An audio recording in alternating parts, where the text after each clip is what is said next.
Bienvenidos a Modografías. En este podcast los llevaré a ustedes, y en esta ocasión solo a ustedes, a un viaje por la vida, obra y secretos de los personajes y diseñadores más icónicos de la moda nacional e internacional. Yo soy Jimena Bravo, diseñadora y fundadora de Farfelú, y esto es Modografías. Comenzamos.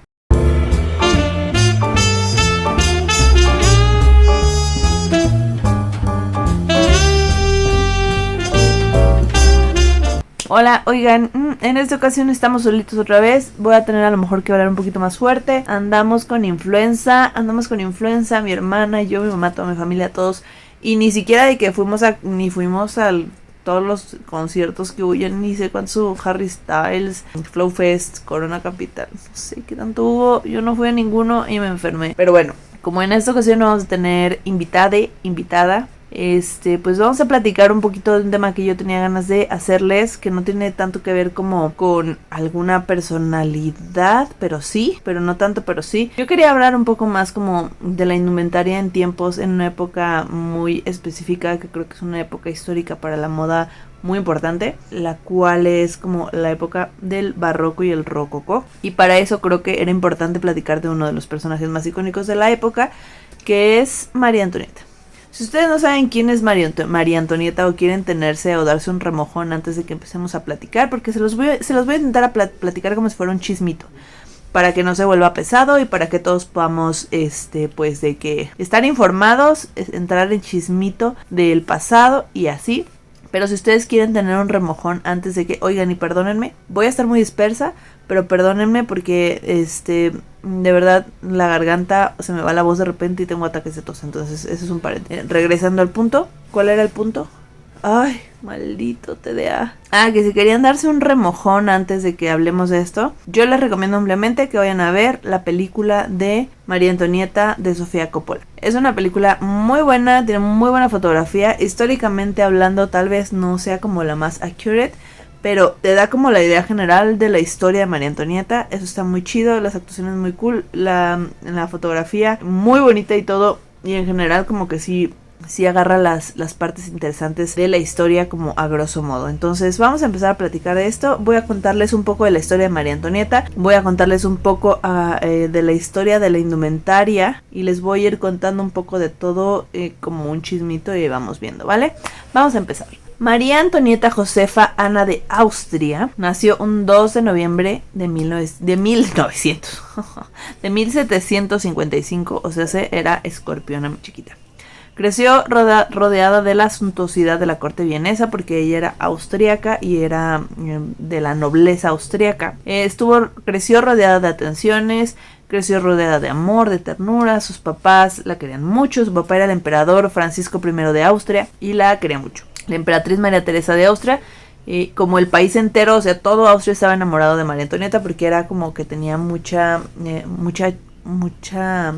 magia. ¿Cómo se llama esta palabra que no me acuerdo ahorita? Pero María Antonieta tenía carisma, esa es la palabra. La emperatriz y el emperador estaban embelesados con su hija y no podían negarle ningún capricho. Sus dos diversiones preferidas eran jugar con sus 8,000 hermanos que tenía por los jardines del palacio de Schönbrunn y esconderse de sus maestros. O sea, los maestros de María Antonieta siempre dijeron que era una niña muy rebelde. De hecho, su mamá varias veces le intentó poner de que maestros y tutores. Incluso tenía un maestro de música que era un compositor que se llamaba Christoph Willibald Gluck, y que según la tenía que instruir para que aprendiera un instrumento musical, y apenas consiguió hacer como que medio fuera una ejecutante mediocre de clavecín, que clavecín es un instrumento parecido al piano, pero no es un piano per se, pero es muy similar. Y pues como que no le dio, y ella, como nosotros cuando nos enseñaban a tocar la flauta cuando éramos niños en la secundaria, que para qué te enseñan a tocar la flauta, así pero con el clavecín. Yo todavía me sé, María tenía un corderito. Sí, la, sol, la, sí, la, sí, toma eso, María Antonieta. Sus profesores de idiomas también lograron solamente que hablara medio francés, como muy malo, muy atropellado, le pupú, le mató, le guagua, y que se expresara en alemán al menos correctamente, pero nunca pudieron enseñarle ortografía. A los 12 años se supo que María Antonieta se iba a casar con el que iba a ser rey de Francia y que entonces eso conllevaba que iba a ser reina de Francia, ¿no? El acuerdo iba a ser como para hacer una alianza entre Francia y Austria y que cuando la reina, la hija del emperador, la emperatriz austriaca, tuviera un hijo con el rey de Francia, pues ya iba a haber ahí una alianza, ¿no? Porque iba a ser un niño que iba a ser el amalgama entre esos dos países, ¿no?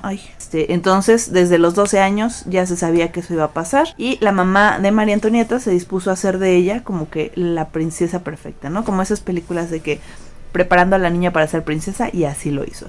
Le asignó 2 expertos que se iban a ocupar a fondo de la futura reina. Le otorgó un tutor eclesiástico que le iba a enseñar como cosas de lo que tenía que ver con la religión, y también le iba a terminar de enseñar el francés que no aprendió, porque como cuando estaba muy chavita no le gustaba aprender francés y ahorita se iba a casar con el que iba a ser el rey de Francia, pues básicamente era súper necesario que aprendiera francés fluido. Y aparte de ese tutor eclesiástico también le puso un peinador, porque María Antonieta tenía unos rizos muy que bellos y tenía que tener a su estilista de cabecera. Una semana después de que le puso a los tutores, los dos dijeron: ¿saben qué? Yo no puedo, no es posible, estamos derrotados. El tutor eclesiástico aseguró que María Antonieta poseía un cerebro ingenioso y despierto, pero rebelde a toda instrucción, y el peluquero no podía culminar su obra debido a que la frente de María Antonieta era demasiado alta y abombada, o sea, le dijo frentuda, que se persinaba hasta acá básicamente. Entonces por eso el eclesiástico estaba re contento, ¿no?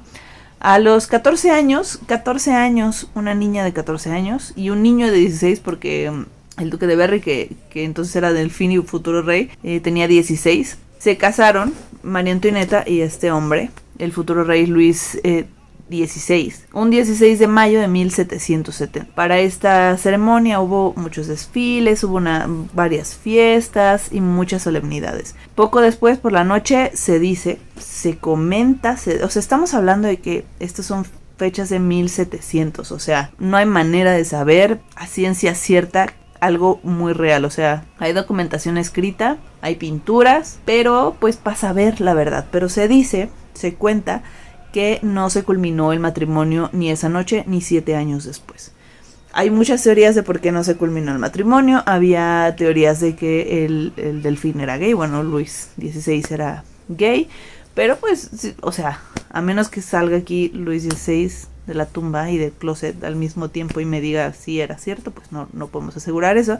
Había otras teorías que decían que tenía una enfermedad que no recuerdo cómo se llama, pero que le generaba dolor al tener relaciones sexuales y que solamente se podía solucionar con cirugía. Y por eso tardaron tanto tiempo en pues tener relaciones sexuales para tener un primogénito, que vaya, fue para lo que se casaron técnicamente, ¿no? Para tener un hijo que hiciera la alianza entre Francia y Austria.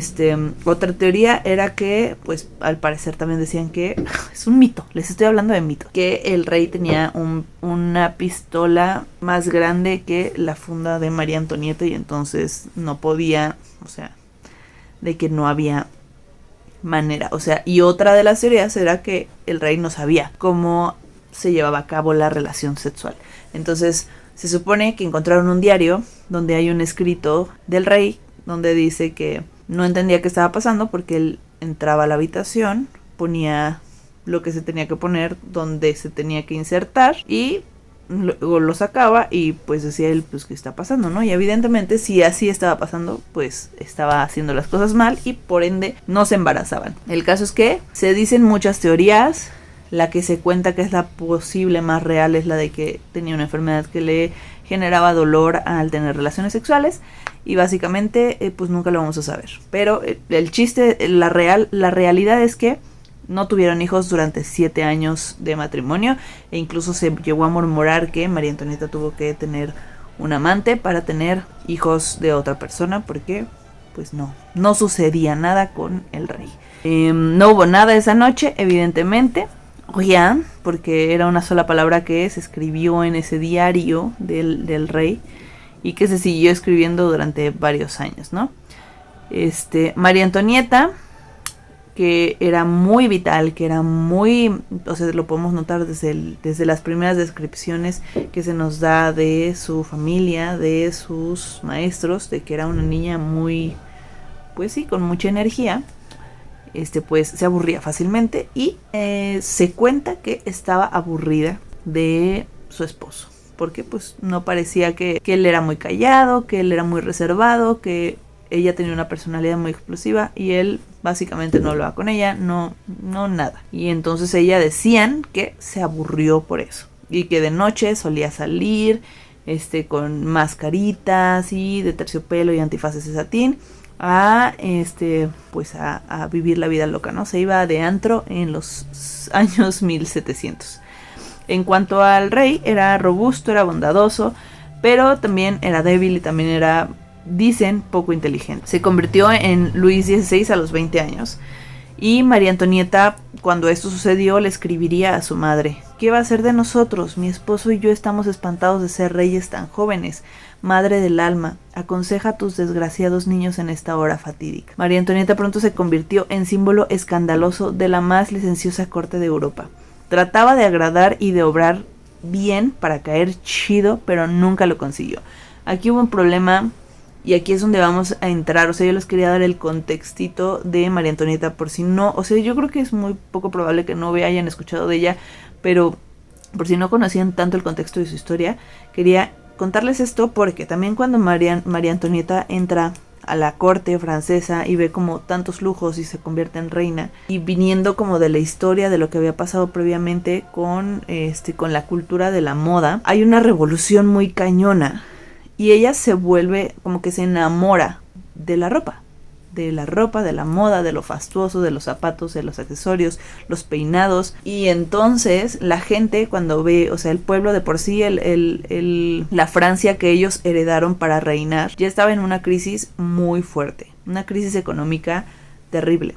Y cuando María Antonieta y Luis XVI están siendo reyes, y María Antonieta se enamora tan locamente de la moda y de todas estas cosas, empieza a despilfarrar dinero, y muchísimo más del que se supone que está planeado para que gaste. Por ejemplo, en teoría tenía que tener, creo que solo 12 vestidos para el invierno, 12 vestidos para la primavera, algo así. Tenía como un presupuesto para solamente poder gastar en ropa, y ella pues era muy especial, mi chiquita, porque ella tenía que cambiarse 3 veces al día.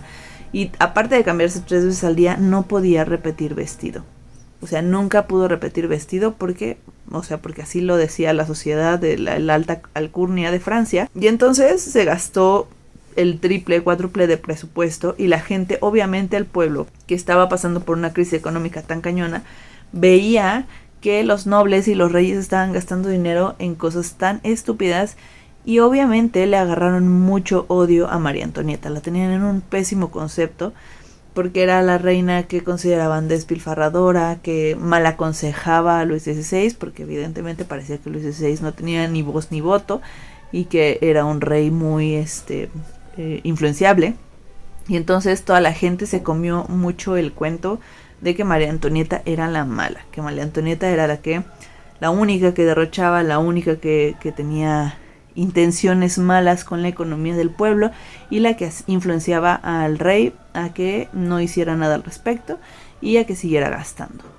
De hecho, se inventó, o sea, hay una historia donde dicen que fue muy sonada y que de hecho es a lo mejor por eso por lo que conocen a María Antonieta, que se cuenta, en algún momento le llegaron a contar que no había para comer o que la gente tenía hambre en Francia, y ella dijo que coman pasteles, y se hizo como que el chisme de que dijo eso, y hasta la fecha, si ustedes buscan esa historia, todavía hay gente que cree que sí se dijo esa historia.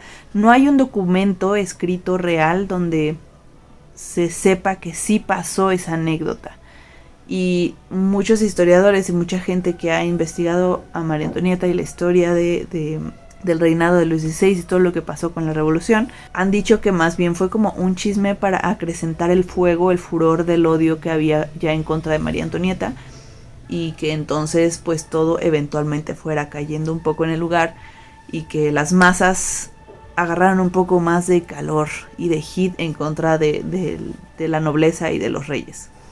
Pero bueno, prosigamos. Bueno, ya volvimos aquí a donde estaba platicando. Las faltas de María Antonieta eran exageradas por la opinión pública, que es lo que les había dicho, y eran consideradas como ejemplo vivo del desenfreno de la corte. No fueron otras que su desprecio a la etiqueta francesa, sus extravagancias y la constante búsqueda de placeres en el fastuoso grupo del conde de Artois, así como sus caprichosas interferencias en los asuntos de Estado para encumbrar a sus favoritas. Era derrochadora, era imprudente, era burlona, y la prensa clandestina comenzó a pintarla como un ser depravado y vendido a los intereses de la Casa de Austria. Aparte, como no era francesa, de hecho los franceses le llamaban la austríaca, nunca la reconocieron como su reina, y pues fue un momento muy complicado para reinar para esta muchacha, la verdad. Una niña de 16 años que llega a ser reina y que de repente pues un lugar terrible, una posición terrible, ya que estaba enardecida las masas porque ya estaba muy fea la economía, y entonces fue una serie de eventos desafortunados lo que le tocó vivir a esta mujer, ¿no?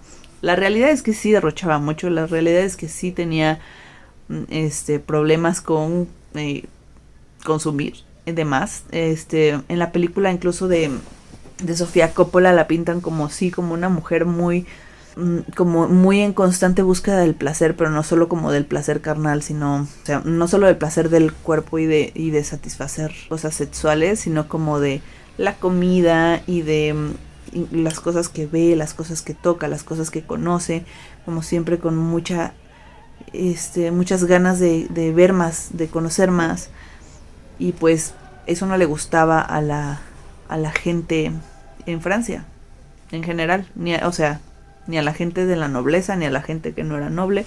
Entonces ella no tenía por dónde. Hubo una situación específica, aparte de lo que les digo de esta frase de que coman pasteles, que también levantó mucho, enardeció mucho a las masas en Francia, que fue que en 1785 se generó un escándalo porque había una joya que era un collar increíble, el más caro de la época, y fue realizado por los mejores orfebres de París, y fue hecho para una señora que era la Madame du Barry, que era la favorita del rey Luis XV. Era una pieza insuperable, tenía diamantes, tenía rubíes, tenía esmeraldas, y parecía haber sido forjada pacientemente por los dioses en las entrañas de la tierra. Era una pieza carísima, literalmente de París. ¿Cómo les cayó ese chiste? Aterrizó y se aguantan y soporten.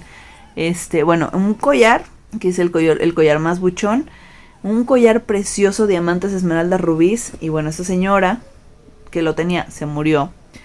Y antes de que se diera fin a la obra, la condesa de la Motte, que era una condesa que estaba ahí, bueno, una señora, ¿no?, embaucó un cardenal para decirle como, oye, fíjate que la reina, yo soy una amiguísima de la reina María Antonieta, y quiere que comprar tu collar, ¿cómo ves? Y entonces lo embauca, hace como que lo estafa, lo ve, incluso personificada como María Antonieta, firma como si fuera ella el pagaré de que el reino va a pagar ese collar, y que María Antonieta había autorizado esa compra. Se queda con el collar y ella se lo lleva, se desaparece y lo vende en partecitas para ser rica y millonaria. Y pues la gente cuando se entera de esto dicen, ¿cómo se gastó María Antonieta esto en un collar? Que no está sabiendo que estamos pobres todos y que hay una crisis. Entonces solamente sirvió para que la turba enardecida la odiara cada vez más. Lo real es que ese collar nunca llegó a las manos de Antonieta. Lo real es que se vendió en partes chiquitas, y a esta señora sí le tocó un castillito, pero pues de todos modos siempre hubo gente que a la que nunca le llegó la información real, y creyeron siempre que María Antonieta fue la que hizo eso, y siempre la odiaron porque gastó muchísimo más y era un collar carísimo de París. Regresamos con ese chiste, sí señor. La cosa es que, bueno, vamos a terminar con esa historia de María Antonieta y posteriormente pasamos a lo que nos importa. Pero yo quiero que ustedes sepan el contexto para que se encariñen con ella. y para que ahora después pasemos a lo ilustrativo. Evidentemente en algún momento, o sea, María Antonieta tuvo hijos con el rey, pero el pueblo siempre estuvo ya cada vez más enardecido, cada vez más inconforme. La caída de la monarquía se fraguó en muy pocos meses. Ni Luis ni María Antonieta comprendieron cómo, o sea, el carácter y la magnitud de la situación que se avecinaba. Y pues la verdad ya no hubo, ya para cuando quisieron hacer algo, ya no había posibilidades de reconciliación entre el rey y el pueblo. Cuando se vieron envueltos en ya de que se los quería cargar el chahuizle, fraguaron una huida. Y pues que fraguaran la huida solamente acentuó la ruptura. Un conde que se llamaba el conde Axel de Fersen, era un amante de María Antonieta, según se encargó de preparar el plan de la fuga. Y pues de verdad que se había planeado que se fugaran por las Tullerías, pero los agarraron, la cosa se puso fea. Y a Luis se lo llevaron y lo decapitaron primero. María Antonieta todavía duró un poquito más, pero para el 16 de octubre de 1793 se la llevaron en una carreta a París, a la Plaza de la Concordia. La ataron de manos, la subieron a un estrado, al paredón, y le cortaron la cabeza. Una cosa muy terrible, un fin muy terrible para mi chiquita. Y ahora sí, vamos a platicar un poco de la indumentaria. Yo quería que se encariñaran de ella, que vieran toda su historia, básicamente el chismón hasta el final. Vamos a hablar un poco de la indumentaria. ¿Por qué es tan importante María Antonieta para la moda? Bueno, María Antonieta, como yo les había dicho, desde el siglo XVII la corte francesa se regía por una escrupulosa ley de indumentaria que codificaba la forma de vestir para cada ocasión. En los últimos años del reinado de Luis XIV, anterior al de María Antonieta, predominaron los vestidos austeros, de colores oscuros, reflejo de rigor moral que quiso imponer este monarca. Era muy así de que colores oscuros y cosas muy rigurosas. Pero a la muerte de Luis XIV todo cambió. Hombres y mujeres se fueron olvidando de los tonos severos como el negro y el marrón para decantarse por otros más llamativos. Ahora los materiales, en lugar del paño que se utilizaba para esa temporada, se introdujeron telas suntuosas como el terciopelo, la seda y el brocado. Los vestidos femeninos adquirieron líneas más sueltas y vaporosas y también más insinuantes. Esta nueva moda fue el reflejo de un cambio cultural más amplio, que estaban cambiando en ese entonces de barroco a rococó. El barroco era un poco más... el barroco y el rococó son igual de suntuosos. La diferencia tiene más que ver con cosas artísticas, pero en cuestión de moda, vamos a llamarlo un poco así, tenía mucho que ver con la exageración, con la elegancia, la suntuosidad, todo lleno, todo saturado. Si han visto imágenes o han ido o han visto videos del Palacio de Versalles, el Palacio de Versalles es totalmente rococó. Las habitaciones de María Antonieta, el pasillo de los espejos, el salón de los espejos, todo el Palacio de Versalles que está lleno de orfebrería, que está lleno de oro, que está lleno de detalles, es muy totalmente rococó. En el siglo XVIII la ambición de toda dama era que impresionar a los demás, ¿no? Impresionar a la corte, impresionar a otras mujeres con sus vestidos. Un empeño que en la competencia pues ya era muy dura. El esplendor y la etiqueta de Versalles no permitían a las grandes damas utilizar el vestido más que una vez, que era lo que les había dicho que pasaba con María Antonieta. En caso de querer repetir, debían introducir obligadamente alguna ligera modificación. O sea, por eso si ustedes dicen, pero ¿cómo si no podían repetir? Podían gastar tampoco, porque no podían repetir el mismo vestido. Si ya lo utilizaban, tenían que modificarlo de alguna manera para ponérselo de nuevo, y entonces por eso no compraban muchos vestidos, hacían una especie de upcycling con su propia ropa para no verse igual. El gusto por los trajes femeninos espectaculares se tradujo en la vuelta a las faldas excepcionalmente amplias, y aquí vamos a hablar de una estructura. Estas faldas eran sostenidas por un armazón interior. En España se utilizaba, no sé si conocen las meninas, el cuadro de las meninas que les voy a poner aquí. Traen una falda muy amplia. El volumen que tiene la falda en España se llamaba guardainfantes y se utilizaba como para ocultar embarazos, en teoría. Pero el guardainfantes se volvió como tan famoso entre la moda de la época en otros lugares de Europa. Se fue esparciendo y en Francia no fue la excepción. Hicieron una variación del guardainfantes que se llamaba, en Francia le pusieron panier, y también se tradujo como tontillo en otras, tontillo, una cosa loquísima, en otros lugares, que es parecido al guardainfantes, pero el guardainfantes era como el miriñaque. Ay, es que le estoy diciendo palabras así muy locas. El guardainfantes era un poco más como ovalado. El miriñaque era más circular, era más parecido a una crinolina. Y el panier o el tontillo era más caderudo, como que los volúmenes iban a las caderas. Y por aquí les voy a ir dejando imágenes para que tengan referencias de esto. El panier podía alcanzar dimensiones considerables hasta de 5 metros de diámetro. Imagínense lo que es traer esa vaina de 5 metros de diámetro. O sea, obviamente no dejaba de causar inconvenientes. Las damas no podían pasar a la vez, o sea, dos al mismo tiempo por un pasillo. No podían sentarse una al lado de otra. O sea, es que a quién se le ocurre básicamente, pero en nombre de la moda, ¿no? Dices tú. Pero bueno, ¿quiénes somos nosotros para juzgar? Inserte aquí el sticker de Michael Jackson. A diferencia del guardainfantes español, el panier mandaba el volumen a las caderas. O sea, es lo que les digo, que hacía como así. Entonces ya van a saber cómo se llama esa vaina. Se llama panier o tontillo. A eso también se contribuía el uso del corset, que el corset lo vamos a ver a lo largo de la historia muchísimo. Muchísimo, en esa temporada mucho más. El corset elevaba el busto, ajustaba el talle y estrechaba la cintura. Iba atado con cintas a la espalda, por lo que una dama de la nobleza precisaba la ayuda de una sirvienta para vestirse.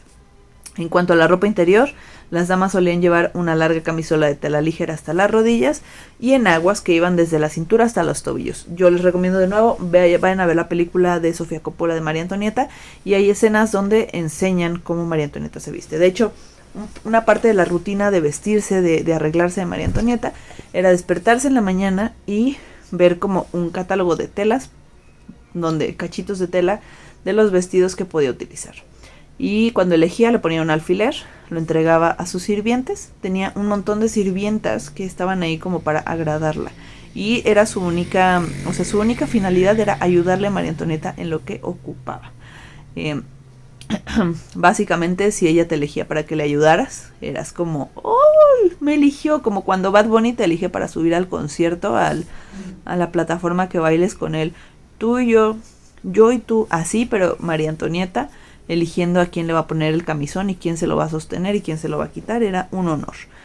Pues nada, le ponían el panier, le ponían las enaguas, le ponían el corset, le ponían el vestido y todo eso era un honor para ellas. Y de hecho, o sea, ustedes pensarían, bueno, yo pensé, no voy a decir, o sea, yo pensé que pues en ese entonces dije yo no se bañan mucho, lo investigué. En ese entonces la gente se bañaba una vez al año, mamón. ¿Tú crees, chiquis? Una vez al año. Y María Antonieta era muy limpia, mi chiquita, se bañaba una vez al mes. Una vez al mes o a veces, varias veces al mes, porque ella tenía su tinita y a ella le oler bonito. Vamos a recordar. Vamos a hacer un viaje en el tiempo.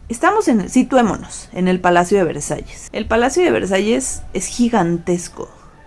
Y para ese entonces había más de 2,000 personas trabajando, habitando, transitando por ahí. Y solamente tenía como 4 letrinas. O sea, letrinas, tablas con un hoyo.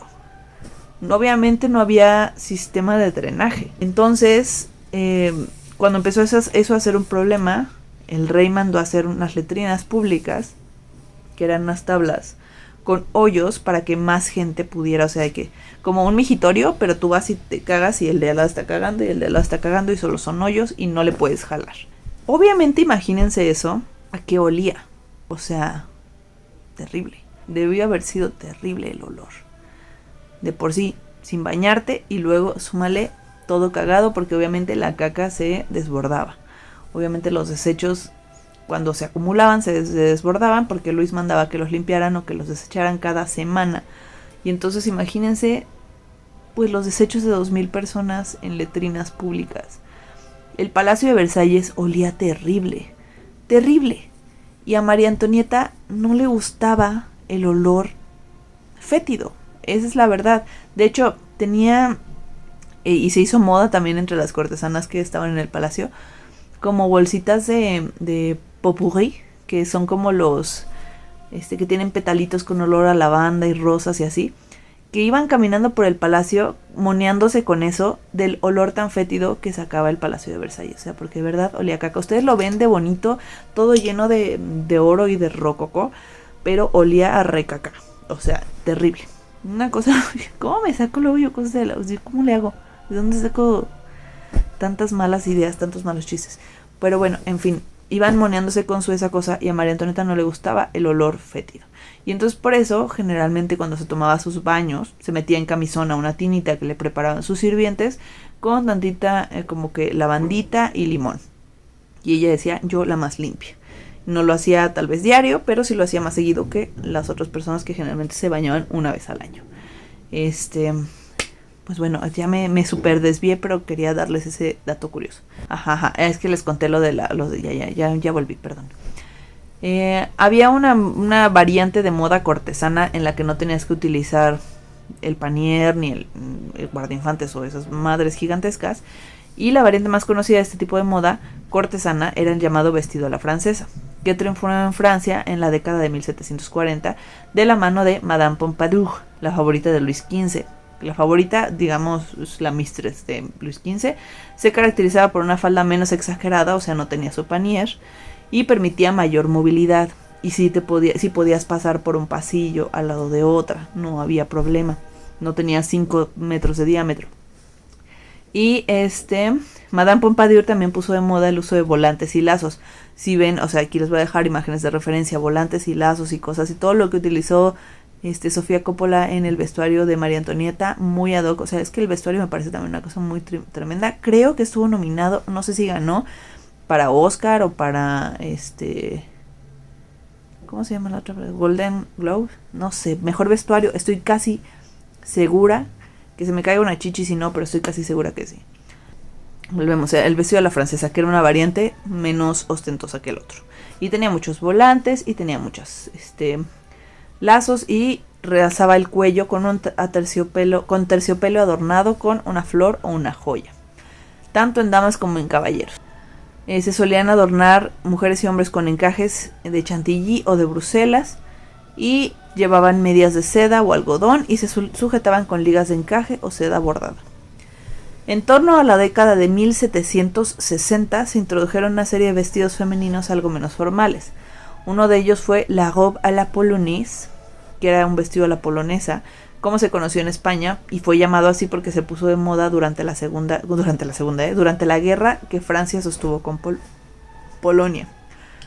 El vestido a la polonesa era de cuerpo ceñido y tenía una falda abullonada que tenía por detrás como un ganchito que hacía que tuviera volumen y parecía como que traías pompitas como la patita, pero era porque tenía un ceñido.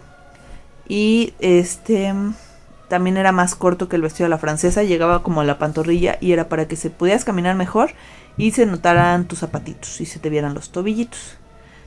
Y lo hacía también más práctico para caminar. En la apariencia de una dama tan importante como el vestido eran los accesorios.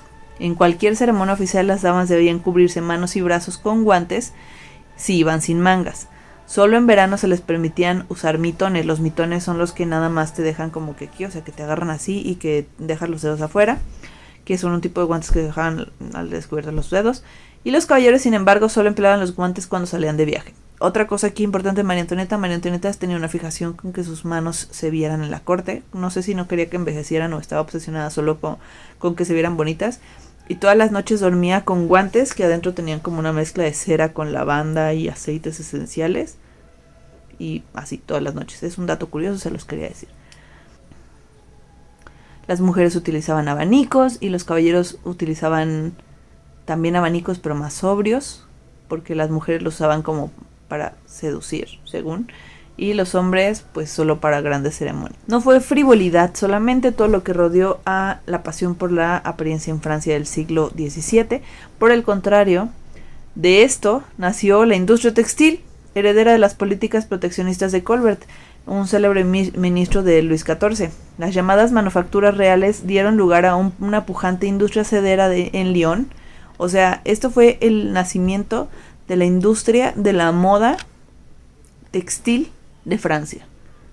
Pareciera que no, pareciera que todo sucedió, todo lo que sucedió a partir del derrochamiento económico que hizo María Antonieta y el reino de Luis XV, cuando el pueblo estaba en sus peores condiciones, solo fue malo, pero no, realmente fue el nacimiento de la manufactura textil de Francia. Los avances técnicos y los progresos en el ámbito de los tintes también favorecieron la iniciativa privada y la creación de numerosas fábricas de medias, sombreros y lencería. Basta decir que la manufactura textil de Christopher Philippe de Oberkamp en Joe en Josas contaba en 1774 con 900 obreros. Los emprendedores y trabajadores supieron plantar la semilla que hizo de Francia y más precisamente de París la capital de la moda europea a lo largo de los siglos 14 y 15, 14 y 20, 19 y 20. ¿Qué estoy diciendo? Aquí otra cosa interesante, entre los profesionales de la moda francesa de esa época hay que destacar muchísimo a Marie-Jeanne Bertin, conocida como Rose Bertin, que era la diseñadora, nos da la impresión a muchos de que es una de las primeras diseñadoras de moda del mundo. Ella era la encargada de hacer todos los vestidos de María Antonieta. Fue pionera de la alta cultura francesa, abrió su propia tienda de modas en París en 1777 y rápidamente se convirtió en la modista preferida de la aristocracia. Su consagración definitiva la debió a la duquesa de Chartres, quien le presentó a María Antonieta. La reina, entusiasmada con sus diseños, le abrió un taller propio en Versalles, donde Rose, nombrada ministra de la moda, creó novedosos modelos para la reina, como el llamado Grand Habit de Cour. Su cercanía a la soberana le dio renombre internacional y sus vestidos se exportaron a cortes de Londres, Venecia, Viena y Lisboa, entre otras. La modista además creó unas muñecas que iban ataviadas con sus propios modelos y que o bien se coleccionaban o bien servían para enviarlas a otras cortes europeas, donde a modo de figurines permitían que las damas estuvieran al corriente de la moda francesa y pudieran encargar a Rose Bertin los últimos y más elegantes vestidos. Básicamente era su catálogo Vianney, digámoslo así. Otra cosa importante dentro de la moda era el estilismo. Les voy a recomendar mucho que vayan a ver un video de Ratolina. No quiero decir mal su nombre. Les voy a dejar el link aquí abajo. Es una chica que hace videos de YouTube. Que me topé con un video donde se está peinando como se peinaban en la época de María Antonieta. Las cosas que utilizaban en la cabeza para hacerse los grandes peinados. Y tú dices, reina, ¿por qué se ponían tantas cosas en la cabeza? ¿Qué les pasaba? Porque, que parecía casi que una mezcla entre harina de trigo con otras menjurjes y cebo de borrego, creo era, para hacerse los peinados más elevados y luego meterse adentro como que lo que ahorita conocemos como donitas, de las que te haces para hacer unos churrotes, ¿sabes? Las que te venden en Sally o en los lugares para el cabello, para que te hagas los chongos más grandes. Pues una cosa parecida a eso, pero de esa época, se los metían para hacer unos grandes peinados, y luego ya que tenían los grandes peinados, se ponían encima los grandes tocados. O sea, vean esto se volvió modísima, ponerse literalmente el molcajete en la cabeza con los grandes peinados. Había peinados que llegaban a medir hasta 1 metro. ¿Por qué Marge Simpson? O sea, ¿por qué traerías 1 metro arriba? Y hay hasta rumores de que, o sea, como no se bañaban en un año, que en veces, porque había, o sea, por ejemplo, las mujeres pasaban mucho tiempo con su pelo de que no se lo lavaban y se dormían con el mismo peinado hasta que ya daba de sí y se lo volvían a peinar. Y entonces los estilistas llevan así de que a quitarles las costras de cera ya de no sé cuántos días, semanas, meses, y luego a volverlas a peinar pero los hombres, pues, o sea, estaba mal visto pasar mucho tiempo peinándote, ¿no? Entonces usaban pelucas, pero pues las pelucas no las lavaban y entonces también había, rumorcillos de la época que, pues, de repente había ratitas en sus pelos.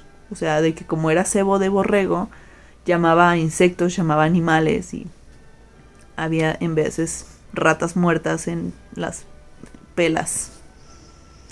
Qué locura. Qué locura. No lo creo, pero tampoco lo dudo. Y pues bueno, si quieren saber, vámonos, si quieren saber más, les recomiendo yo, échense un clavado a la película de Sofía Coppola. La recomiendo ampliamente nuevamente. En cosas de moda, el vestuario de la película de verdad es muy accurate al vestuario y a lo que platicamos ahorita que utilizaban. Vean los peinados, vean los tocados, vean la manera en la que se viste María Antonieta en la mañana, cómo lo retrata Sofía Coppola cuando se viste en la mañana.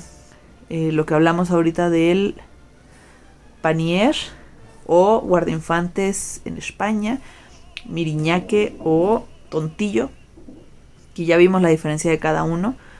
Y los lazos, incluso algo que me olvidé mencionar, María Antonieta fue una de las pioneras en utilizar ropa de hombre para mujer, porque a ella le gustaba mucho montar a caballo y le era más fácil, más práctico montar como con ropa de hombre, de noble, que con vestido. Entonces le pasó algo parecido a lo de Coco Chanel, que la gente primero la veía como que raro y luego lo empezaron a adaptar. Es importante que conozcamos la historia de María Antonieta, a pesar de que tuvo un final muy terrible y que todo muy terrible.